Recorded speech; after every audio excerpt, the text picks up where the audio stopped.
नमस्कार दोस्तों सऊदी अरब ने 13 देशों के साथ मिलकर, जिसमें बांग्लादेश और पाकिस्तान जैसे देश भी शामिल हैं, उनके साथ मिलकर रेड सी को सिक्योर करने का निर्णय लिया। आप देख सकते हो यहाँ पर खबर, Saudi Arab 13 other nations agree to maritime defence alliance amid Houthis Red Sea attack. तो ये जो पूरा रेड सी आप देख रहे हो, यहाँ पर बड़ा खतरा मंडरा रहा है। वैसे तो अभी तक सबकी निगाहें स्ट्रेट ऑफ हॉर्मुज के ऊपर थी, लेकिन अब यहाँ से चीजें शिफ्ट होकर जो बाब एल मांदेब है, जो कि इंडियन ओशन और मेडिटेरेनियन सी को कनेक्ट करता है, यहां पर सबकी नजर आ रही है। तो उसको डिटेल में समझेंगे कि आखिरकार इस अलायंस में क्या क्या चीजें हैं, इसका मेन पर्पस क्या है, सऊदी अरब कैसे इन चीजों को करेगा। चलिए शुरुआत करते हैं, लेकिन उससे पहले आप सबको बता दूं, आप में से जो भी लोग यूपीएससी की तैयारी कर रहे हैं, हमारा इस बैच के अंदर एडमिशन लेने का लास्ट डेट है 5 अगस्त। मतलब एक ऐसा बैच जिसमें प्रीलिम से लेकर इंटरव्यू तक की पूरी तैयारी आपको कराई जाएगी। मेंटरशिप, टेस्ट सीरीज, रिवीजन सब कुछ आपको मिलेगा। अगर आपको कोई डाउट है, प्रॉब्लम है बैच को लेकर, तो ये फोन नंबर दिया है, इस पर कॉल करिए, यूज करिए कोड अंकित लाइव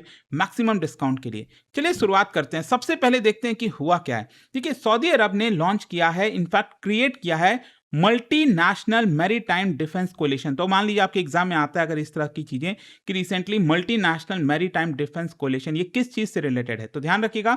सऊदी अरब ने 13 और देशों के साथ मिलकर, तो टोटल इसमें 14 देश हैं, ठीक है। ये निर्णय लिया गया है ताकि जो रेड सी है, जो बाब एल मांदेब है, उसको एक प्रकार से प्रोटेक्ट किया जाए। And it is one of the most significant regional security initiative जो कि रिसेंटली सऊदी अरब ने लॉन्च किया। एंड ये दिखा रहा है कि जो सऊदी अरब है, अब वो सिंगल हैंडेडली चीजों को आगे ले जाने की कोशिश कर रहा है, क्योंकि अभी तक जो भी कुछ वो करता आ रहा था वो अमेरिका के साथ मिलकर करता था, लेकिन अब यहां से चीजें आपको डिफरेंट देखने को मिलेंगी। खैर, ये कोलिशन की आवश्यकता क्या है, उसके पीछे का बैकग्राउंड समझिए। क्या है ना, आपको याद होगा अक्टूबर 2023 में इजराइल हमास के बीच में जो वॉर स्टार्ट हुआ था, तो इनिशियली जो हुतीज हैं, उन्होंने स्पेसिफिकली इजराइल के जो शिप्स हैं उनको टारगेट किया था। मतलब ये जो यमन में हुतीज हैं यहां पर जो रहते हैं, तो उनका ये कहना था कि अगर कोई भी ऐसा शिप जिसका लिंक इजराइल के साथ है, अगर वो यहां से गुजरता है तो हम उसके ऊपर अटैक करेंगे, और उन्होंने किया भी था उस समय।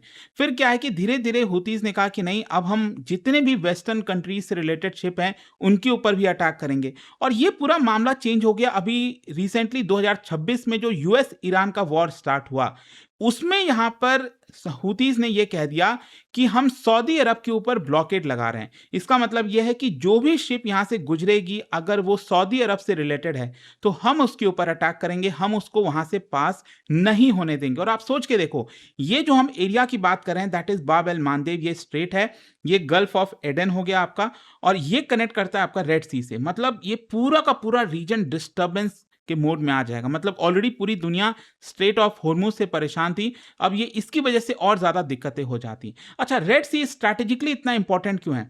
क्योंकि इसका रूट समझने की कोशिश करिए। जो मैं आपको बता रहा था ना, जैसे मान लीजिए भारत से कोई शिप आता है इधर, तो अरेबियन सी से ये क्रॉस करेगा, यहां पर गल्फ ऑफ एडन है, यहां पर स्ट्रेट ऑफ हॉर्मुज को क्रॉस करेगा, रेड सी में जाएगा, रेड सी से सुएज कनाल में जाएगा, वहां से होते हुए मेडिटेरेनियन सी, और फिर वहां से अटलांटिक ओशन आगे होते हुए यूरोप जाना हो, अमेरिका जाना हो। तो बेसिकली ज्यादातर जो शिप्स हैं वो यहीं से ही होकर पास होते हैं। ये इंपॉर्टेंट क्यों हो जाता है? क्योंकि ये सबसे शॉर्टेस्ट रूट है। अगर मान लीजिए यहां पर कोई डिस्टर्बेंस होती है, तो अल्टीमेटली जो शिप है उनको नीचे से, that is Cape of Good Hope होकर जाना पड़ेगा, जो कि 10 से 15 दिन ज्यादा लगेंगे, इंश्योरेंस कॉस्ट बढ़ जाएगी, फ्यूल काफी ज्यादा लगेगा। अच्छा, इसमें जो बाब एल मांदेब स्ट्रेट की हम बात कर रहे थे, ये सबसे ज्यादा इंपॉर्टेंट है, क्योंकि हर दिन यहां से crude oil, LNG, container ship, food grains, electronic, मतलब दुनिया भर के सामान यहां से गुजरते हैं। And it is particularly vital for Europe, India, China, Japan, south Korea, सबके लिए इंपॉर्टेंट हो जाता है। और मैं आपको बता दूं, इसका जो नैरोएस्ट पॉइंट है ना, ये बाब एल मांदेब की हम बात कर रहे हैं, यहां पर इसका नैरोएस्ट पॉइंट जस्ट 30 किलोमीटर का है। मतलब यहां पर अगर हुतीस चाहें तो ब्लॉकेड लगा सकते हैं। तो अगर कोई भी यहां पर डिसरप्शन आता है, मतलब पूरा जो ग्लोबल सप्लाई चेन है, एनर्जी सिक्योरिटी है, वो खतरे में आ जाएगा। अब हम आते हैं कोलिशन को लेकर। देखो, सबसे पहली चीज याद रखिएगा कि जो सऊदी अरब ने ये कोलिशन लॉन्च किया है, ये कोई मिलिट्री अलायंस नहीं है वॉर के लिए, कि यहां पर हुतीस के खिलाफ सारे देश आ रहे हैं बस अटैक करने जाएंगे, ऐसा नहीं है। इसका जो मेन मोटिव है वो ये है कि मैरीटाइम सिक्योरिटी प्रोवाइड करना। मतलब इस रास्ते से अगर कोई भी कमर्शियल शिप गुजरना चाहता है, कोई ऑयल टैंकर है, कुछ भी गुजरना चाहता है तो उनको सिक्योरिटी प्रोवाइड करे, उनको बोले कि भाई वहां पर आपके ऊपर हमला नहीं होगा, हम आपको बचाएंगे। क्योंकि क्या होता है ना, जब खतरा होता है तो कोई भी शिप वहां से गुजरना नहीं चाहेगा, वो तो कहेगा नहीं भाई हमारी तो जान को खतरा है, मैं क्यों वहां से शिप लेकर जाऊं। तो ये एक बहुत बड़ी चीज होती है कि अश्योरेंस देना। तो कहीं ना कहीं ये अश्योरेंस देने की कोशिश की जा रही है। यहाँ पर जो सभी देश हैं, ये 14 के 14 देश मिलकर ज्वाइंट नेवल पेट्रोलिंग करेंगे, इंटेलिजेंस शेयर करेंगे आपस में, सर्विलेंस कोऑर्डिनेट करेंगे, ड्रोन का इस्तेमाल करेंगे, हो सके तो मिसाइल अटैक का भी इस्तेमाल कर सकते हैं। डिपेंड करता है, अगर हुतीज मिसाइल लॉन्च करते हैं, ड्रोन लॉन्च करते हैं, तो इन कोलिशन के द्वारा भी लॉन्च किया जा सकता है। फ्रीडम ऑफ नेविगेशन को इंश्योर किया जाएगा। तो और साथ ही साथ ध्यान रखिएगा, इसका जो हेडक्वार्टर है, ये जो नया कोलिशन लॉन्च किया जा रहा है, इसका हेडक्वार्टर रियाद में होगा, वहीं से सब कुछ कोऑर्डिनेशन किया जाएगा। अब इसमें कौन कौन से देश हैं? सऊदी अरब ने तो लॉन्च किया है, लेकिन साथ ही साथ Pakistan, Turkey, Egypt, Jordan, Yemen, Sudan, Djibouti, Bangladesh, Nigeria, Somalia, Kuwait, Bahrain और कतर, ये सभी देश देखने को मिलेंगे। सरप्राइजिंगली यहां पर आपको लगेगा कि ओमान नहीं दिख रहा है और यूएई नहीं दिख रहा है। जनरली यूएई तो ज्वाइन करना चाहिए। ओमान तो आप कह सकते हो कि हाँ, ट्रेडिशनली ये न्यूट्रल कंट्री रहा है। जैसे यूरोप में हम कहते हैं ना, स्विट्जरलैंड थोड़ा सा न्यूट्रल रहता है, किसी के साथ नहीं जाता है। सेम वही चीज आपको ओमान के साथ देखने को मिलेगी। ये न्यूट्रल रहता है, मीडिएटर की तरह काम करता है। आपने देखा होगा अभी यूएस ईरान का वॉर, उसको लेकर भी मीडिएशन के तौर पर ओमान सामने आ रहा था। डायरेक्ट मिलिट्री कन्फ्रंटेशन ये किसी देश से नहीं चाहता, तो ये नॉर्मली बाहर ही रहता है। लेकिन जहां तक यूएई का सवाल है, अगेन ये भी अपना इंडिपेंडेंट रीजनल सिक्योरिटी प्रायोरिटीज को ध्यान में रख रहा है, फ्लेक्सिबिलिटी रख रहा है, ताकि जो हुतीज हैं उनसे खतरा ना मोला जाए, ईरान से ज्यादा खतरा ना मोला जाए। क्योंकि अल्टीमेटली आप देखो ना, अभी रिसेंटली जो ईरान ने अटैक किया, वो दुबई और कितने सारे जगहों पर भी अटैक कर दिया था। तो यूएई को ये शायद खतरा दिख रहा होगा। इनफैक्ट आपने देखा होगा कि यूएई तो ओपेक से भी बाहर हो चुका है। ठीक है, वो थोड़ा सा अपना इंडिपेंडेंट पॉलिसी अपनाने की कोशिश कर रहा है। अब क्वेश्चन यहां पर यह आता है कि हुतीज को लेकर इतनी चर्चा क्यों हो रही है? ये है कौन? Basically they are officially known as Ansar अल्लाह।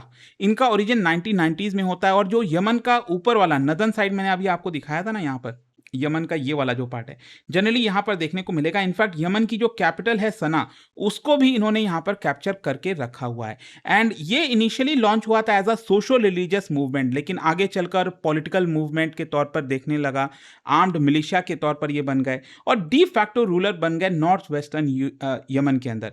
और देखो यहां पर सबसे बड़ी चीज ये है कि क्योंकि ये शियाइट मुस्लिम्स के तौर पर जाने जाते हैं, तो जनरली ईरान इनको सपोर्ट करता है। ऑल्दो ईरान ऑफिशियली कभी ये चीज नहीं कहता, ईरान कहता है कि हम सपोर्ट करते हैं लेकिन इनको हथियार नहीं देते हैं।